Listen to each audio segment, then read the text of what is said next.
ಸಂಸತ್ತಿನಲ್ಲಿ ನಾರಿ ಶಕ್ತಿ ಬಿಲ್ ಅಂಗೀಕಾರವಾಗದೆ ಸೋಲು ಕಂಡ ಹಿನ್ನೆಲೆ ಚಿಕ್ಕಬಳ್ಳಾಪುರದಲ್ಲಿ ಬಿಜೆಪಿ ಕಾರ್ಯಕರ್ತರು ಹಾಗೂ ಮುಖಂಡರು ಕಾಂಗ್ರೆಸ್ ಸೇರಿದಂತೆ ವಿಪಕ್ಷಗಳ ವಿರುದ್ಧ ಪ್ರತಿಭಟನೆ ನಡೆಸಿ ಆಕ್ರೋಶ ವ್ಯಕ್ತಪಡಿಸಿದರು. ನಂತರ ಡಾಕ್ಟರ್ ಬಿಆರ್ ಅಂಬೇಡ್ಕರ್ ವೃತ್ತದಲ್ಲಿ ಪ್ರತಿಭಟನೆ ನಡೆಸಿ ಆಕ್ರೋಶ ವ್ಯಕ್ತಪಡಿಸಿದರು.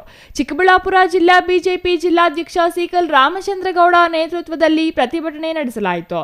ನಂತರ ಸುದ್ದಿಗೋಷ್ಠಿ ನಡೆಸಿ ಮಾತನಾಡಿದ ಬಿಜೆಪಿ ರಾಜ್ಯ ಮಾಧ್ಯಮ ವಕ್ತಾರೆ ಅಶ್ವಿನಿ ಶಂಕರ್ ಅವರು ಮಹಿಳಾ ಸಬಲೀಕರಣದ ದೃಷ್ಟಿಯಿಂದ ಮಹತ್ವದ್ದಾದ ನಾರಿ ಶಕ್ತಿ ಬಿಲ್ಗೆ ಕಾಂಗ್ರೆಸ್ ಸೇರಿದಂತೆ ವಿರೋಧ ಪಕ್ಷಗಳು ಬೆಂಬಲ ನೀಡದಿರುವುದು ಖಂಡನೀಯ ಎಂದರು. ಮಾಡಿರುವಂತಹ ಅವಮಾನ ಅಲ್ಲ.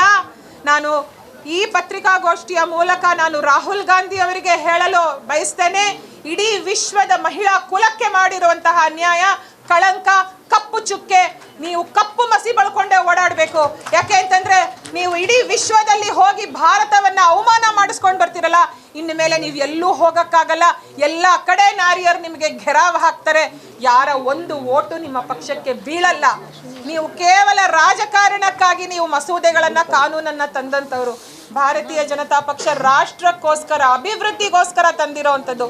ಇಲ್ಲಿಯವರೆಗೂ ನಡೆದಂತಹ ಅಮೆಂಡ್ಮೆಂಟ್ಗಳು ಏನಿದೆ ಸಂವಿಧಾನದಲ್ಲಿ, ಇವರ ಪರ್ಸನಲ್ ಹಿಡನ್ ಅಜೆಂಡಾಗಳಿಗೆ ಸಂವಿಧಾನವನ್ನ ತಿದ್ದುಪಡಿ ಮಾಡಿದ್ರು. ಒಂದು ಎಕ್ಸಾಂಪಲ್ ಅಂತಂದ್ರೆ ಎಮರ್ಜೆನ್ಸಿ ಹೇರಿದ್ದು, ಇಂದಿರಾ ಗಾಂಧಿ ಅವರು ಬಚಾವಾಗಬೇಕು ಅಂತ. ಆದರೆ ನರೇಂದ್ರ ಮೋದಿಜಿ ಅವರು ತಂದಿರುವಂತಹ ಸಂವಿಧಾನಾತ್ಮಕ ಅಮೆಂಡ್ಮೆಂಟ್ಗಳೇನಿದೆ, ದೇಶದ ಜನರಿಗೆ, OBCಗಳಿಗೆ, ಹೆಣ್ಣು ಮಕ್ಕಳಿಗೆ ಮಾಡಿರುವಂಥದ್ದು. ಹಾಗಾಗಿ ಮುಂದಿನ ದಿನಗಳಲ್ಲಿ ನಾವು ಯಾರು ಹೆದರಬೇಕಾಗಿಲ್ಲ. ಬರುವಂಥ ದಿನಗಳಲ್ಲಿ ಅತಿ ಶೀಘ್ರದಲ್ಲೇ ಮತ್ತೆ ನಾವು ಪ್ರಜಾಪ್ರಭುತ್ವದ ಕಮಲ ಅರಳಲಿದೆ. ಸಂವಿಧಾನದ ಶಕ್ತಿ ಮೆರೆಯುತ್ತೆ.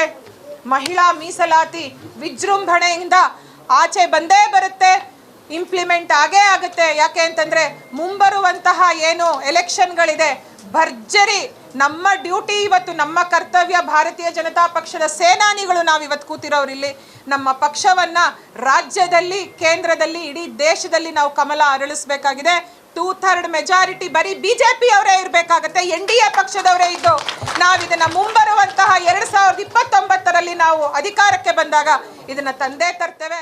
Thoudanahalli Ramesh, CTV news, Chikkaballapur.